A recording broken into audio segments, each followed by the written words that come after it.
Na Europa já há essas práticas de fair play financeiro há mais de 10 anos. Eu estudei um pouco o impacto disso no equilíbrio competitivo dos sistemas, e eu tenho um receio pela calcificação desses estamentos do futebol, sabe? Eu tenho receio que fixar patamares de receita e permitir certas manobras econômicas aos patamares de receita vai deixar os clubes menores sempre sem a possibilidade de ascender a competir com aqueles que são grandes reiteradamente. Todos os anos estão recebendo mais dinheiro, enfim.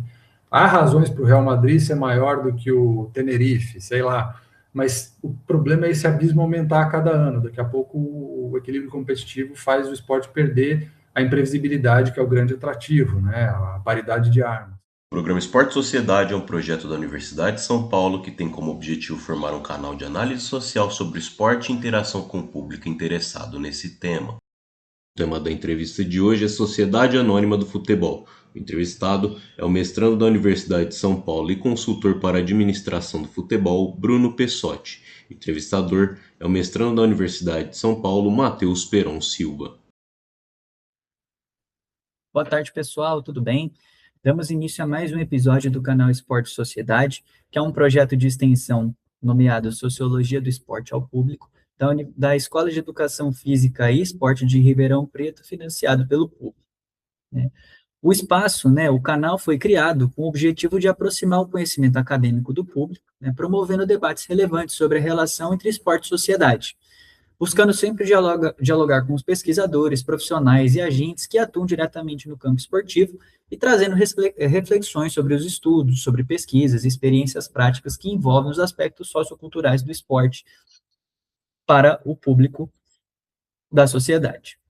Meu nome é Matheus Peron Silva, eu sou aluno de pós-graduação da Escola de Educação Física e Esporte de Ribeirão Preto, da Universidade de São Paulo, membro do GPESP, Grupo de Estudos e Pesquisa em Aspectos Socioculturais e Pedagógicos do Esporte, também parte da Escola de Educação Física e Esporte de Ribeirão Preto, e graduado, além de Educação Física, em Administração, com ênfase em Comércio Exterior, pela Universidade Presbiteriana Mackenzie. No episódio de hoje, nós falaremos sobre o tema Sociedade Anônima de Futebol, conhecidas como SAF, né? E para hoje a gente tem o grande prazer de receber o Bruno Carvalho Pessotti, né? Bruno, graduado em Direito pela Universidade de Ribeirão Preto, possui especialização em diversas áreas do direito, né? Seja desde o direito empresarial, do direito esportivo realizado em Portugal, do general management e do direito internacional, especializações essas realizadas na Itália. Atualmente ele é mestrando da Escola de Educação Física e Esporte da Universidade de São Paulo, também conhecida como EFE, e atua como consultor independente para clubes de futebol e projetos de investimento.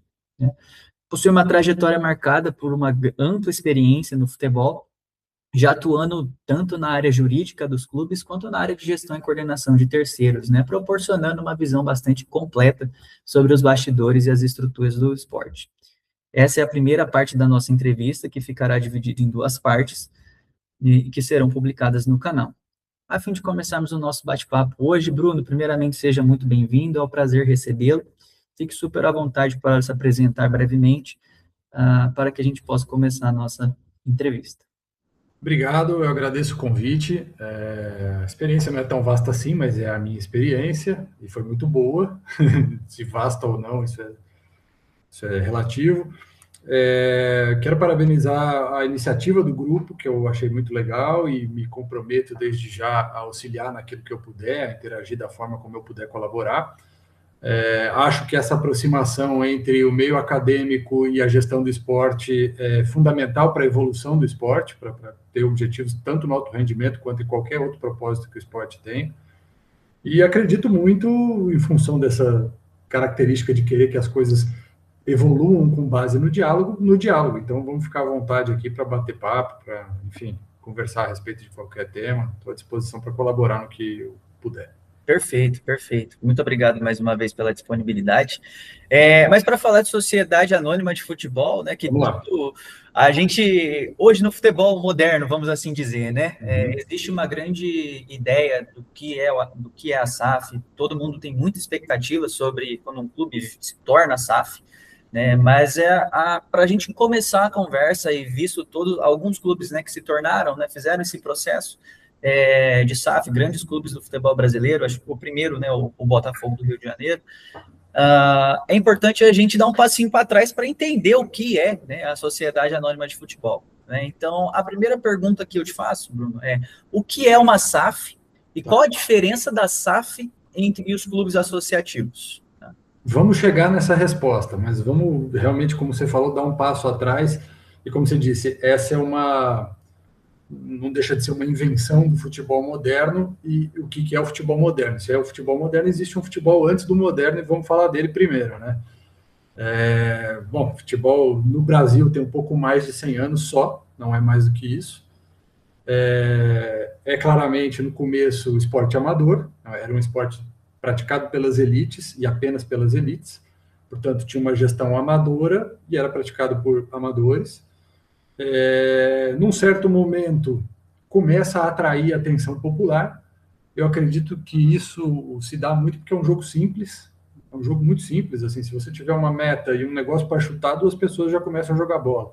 Eu, quando era criança, precisava de uma latinha de guaraná amassada e 2 chinelos, já começava, enfim, a jogar bola. Enfim, é um jogo muito simples, é muito fácil de entender na simplicidade, até criança já começa a gostar, né? E ele infantiliza muito adulto, depois a gente pode até falar disso, desse lado lúdico que o futebol tem na vida das pessoas, e por isso adquire talvez tanta importância, né? Mas falando da evolução do futebol, então ele era um jogo praticado por amadores, de repente começa a atrair tanta atenção que os atletas começam a se profissionalizar, né? Começa a haver atletas profissionais, tanto que numa certa época a administração amadora do futebol tinha até aquela iniciativa hedionda de pôr pó de arroz na cara dos atletas negros para que eles pudessem parecer pessoas da elite, porque aqui sociologicamente a gente tem esse traço, infelizmente, para poderem jogar futebol.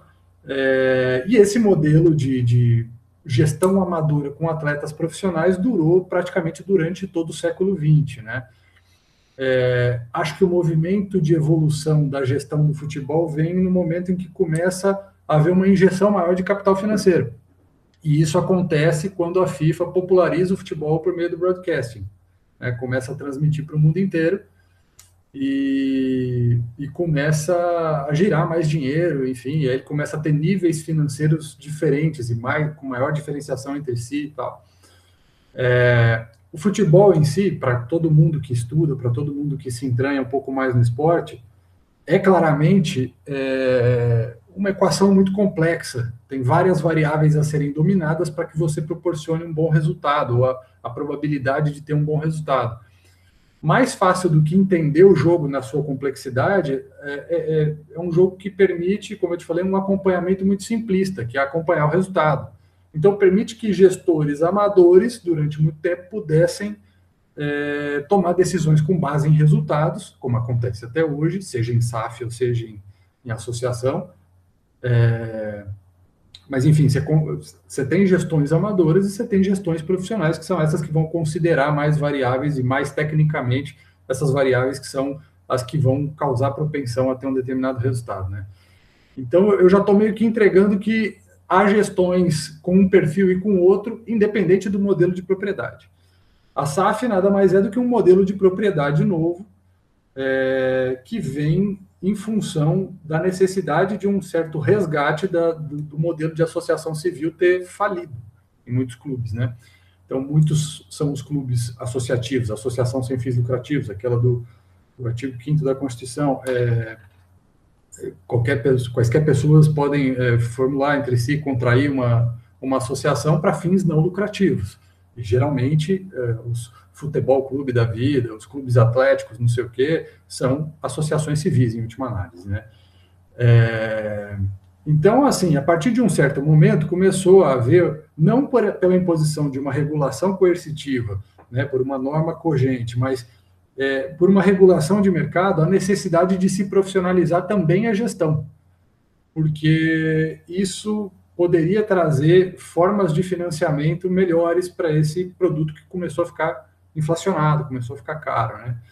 Então, as SAFs são um modelo de propriedade que legitima o investimento no esporte, legitima, inclusive, também a retirada do capital a partir da atividade esportiva. E ele é atraente por, basicamente, 3 questões, que eu acho que são as justificativas da aquisição desse modelo societário, que são separar passivo. Então, a hora que um clube, uma SAF se constitui entre uma associação originária, que é quem tem a marca, quem tem o nome, quem tem as cores, enfim, toda a tradição histórica desse clube, e um novo entrante, um sócio investidor, enfim, aí todas aquelas esperanças messiânicas que os torcedores têm de chegar alguém que vai rasgar dinheiro, enfim. Então, é uma simbiose entre essas duas pessoas, desejavelmente é uma simbiose, nem em todos os casos acontece essa simbiose, às vezes é meio uma relação autofágica aí, um sócio quer, na verdade, ganhar alguma coisa do outro, enfim, elas nem sempre são republicanamente claras, mas é um regime que vai te permitir, primeiro, legitimar investimento, segundo, separar o passivo, vai te dar um regime tributário mais vantajoso do que outras empresas com fins lucrativos, e aí também estou falando que ela já permite o fim lucrativo, já é diferente nesse aspecto também, essencialmente, da associação, e, sobretudo, te dá previsibilidade sobre como você vai gerir o seu passivo. Você cria um regime centralizado de execução de tudo que você tem de dívidas. Então, por exemplo, no caso do Cruzeiro, onde eu trabalhei, a gente contraiu lá uma recuperação judicial. Então, quer dizer, era um plano de pagamento de dívidas, é um plano que está em curso, de pagamento de dívidas e, portanto, vai sendo equacionado pouco a pouco um passivo de um século, adquirido ao fim de um século, não necessariamente durante um século, mas, enfim, todo mundo sabe da história, o Cruzeiro devia 1,2 bilhão, enfim, um número sempre meio relativo, mas é isso. Mas, como você falou, as pessoas falam muito de SAF porque elas têm esse conforto de pensar em salvação mágica, né? Acho que vem muito da visão maniqueísta, talvez de religiões, de pessoas criadas em religiões monoteístas, em que há um evento disruptivo, uma salvação que vem sem muita explicação, metafisicamente, para redimir o passado daquele clube. Mas eu acho que as coisas são mais complexas do que isso, e os clubes só vão sair do buraco onde eles estão com estruturação de um bom trabalho. Portanto, na minha opinião, e já me posicionando aqui, a coisa mais importante não é o modelo de propriedade. Se é uma associação sem fins lucrativos, se é uma SAF com fins lucrativos. O grande negócio é o conjunto de práticas de gestão que você adota. Se essas práticas de gestão são consentâneas com produzir bons resultados, tanto fora quanto dentro do campo, isso tende a acontecer, né? E eu acho que também uma questão mas aí a gente pode deixar para falar mais para frente, é o que é êxito no futebol, né? Eu não acho que seja só o resultado do jogo, mas... Perfeito. Não, perfeito. Acho que toda essa contextualização, ela é muito importante para a gente saber posicionar exatamente o futebol hoje, do futebol, né, do contexto do século XX, que concorda, é muito diferente, né, até o uso do futebol. E eu concordo desse uso mais voltado para espetacularização, de fato, né?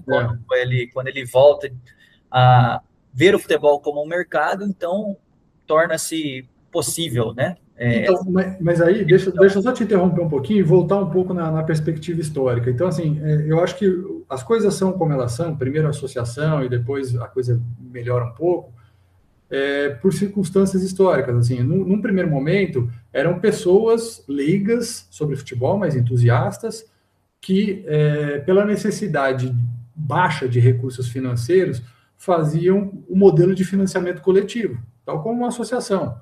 Um cara dá um pouquinho, outro cara dá um pouquinho, o padeiro dá um pão, o dono do posto de gasolina vende o diesel mais barato, e essa ação entre amigos viabiliza uma equipe até profissional. Durante muitos anos aí do século XX, era esse tipo de... Por isso, a pluralidade daqueles conselhos deliberativos enormes, dos clubes de futebol e tal.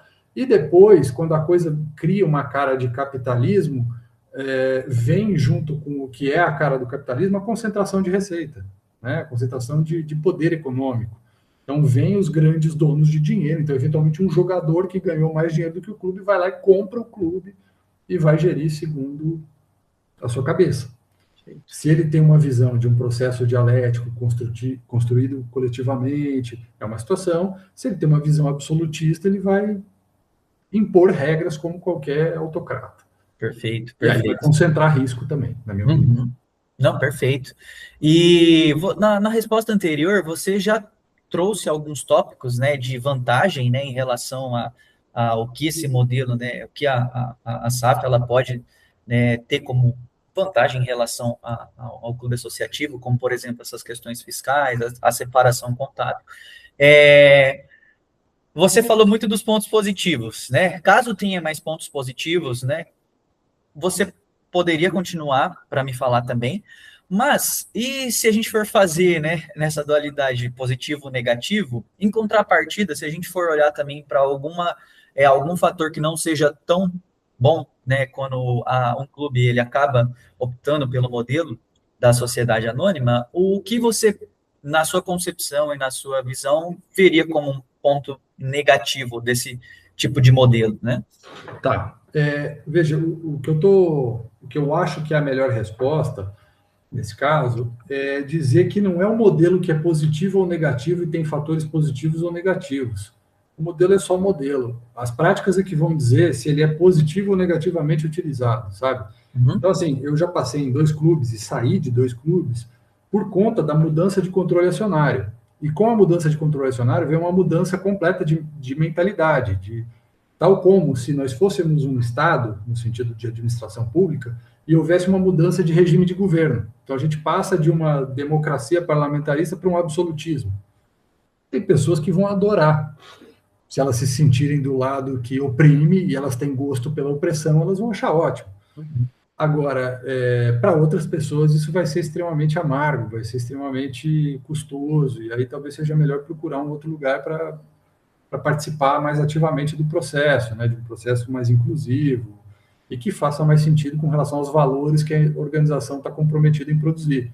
É aquilo que eu falei, depende do que é êxito para cada organização. Se é ganhar de qualquer jeito, não importa o que você vai deixar de dívida, não importa o que você vai deixar para a instituição, as escolhas de contratar jogador mais caro do que o orçamento permite, as escolhas de fazer qualquer negócio para ganhar, vão fazer sentido. Agora, se você é um clube que está comprometido, de repente, com a transmissão de valores até sociais para além do futebol, há exemplos muito bonitos disso, o São Paulo na Alemanha, o Raio Vallecano na Espanha, clubes que se dizem pequenos na tradição esportiva, mas grandes nos valores que eles defendem, o compromisso deles com esses valores é mais importante até do que a mercantilização do esporte e o resultado desportivo a qualquer custo, né? Mas não fugindo da sua pergunta, o regime tributário facilitado trazido pela lei da SAF, eu acho que diminui o risco fiscal, eu acho que ele traz uma simplificação em relação à complexidade típica da tributação no Brasil e que se aplica também às associações, porque aí vai depender muito da rubrica financeira e não propriamente do regime adquirido pela empresa. Mas, em última análise, são essas práticas de gestão que tendem à concentração de risco e de poder, que eu acho que são os principais pontos negativos, as principais ameaças. Qualquer clube mal gerido, independente da forma societária, está sujeito a ter problemas no futuro. Perfeito, perfeito. E todas essa maneira de gestão, ela causa um impacto, né? Não só, como você disse, no clube, mas até ao redor deles, né? Outros Exato. clubes que querem se tornar, pensam em se tornar, podem pensar em como fazer isso, né? Talvez o como aplicar, o como fazer essa transição, o que eu realmente quero, né, quando eu me tornar uma SAF, como que eu poderia fazer para aplicar para servir de fato até como um exemplo, né? Positivo ou negativo, independente. Sim. É que muito clube não sabe o que quer. E aí ele vai empiricamente, por tentativa e erro, buscando a única coisa que ele é capaz de dominar, que é o resultado do jogo. Né? Ele consegue efetivamente cravar alguma coisa apenas a respeito do resultado, e não sobre o processo, seja de formação de atleta, seja de definir um modelo de jogo, uma forma de praticar futebol que caracteriza a identidade do clube, ou de catalisar a disseminação de alguns valores sociais, enfim. Cada clube tem a sua, ou deveria ter, a sua própria identidade, né?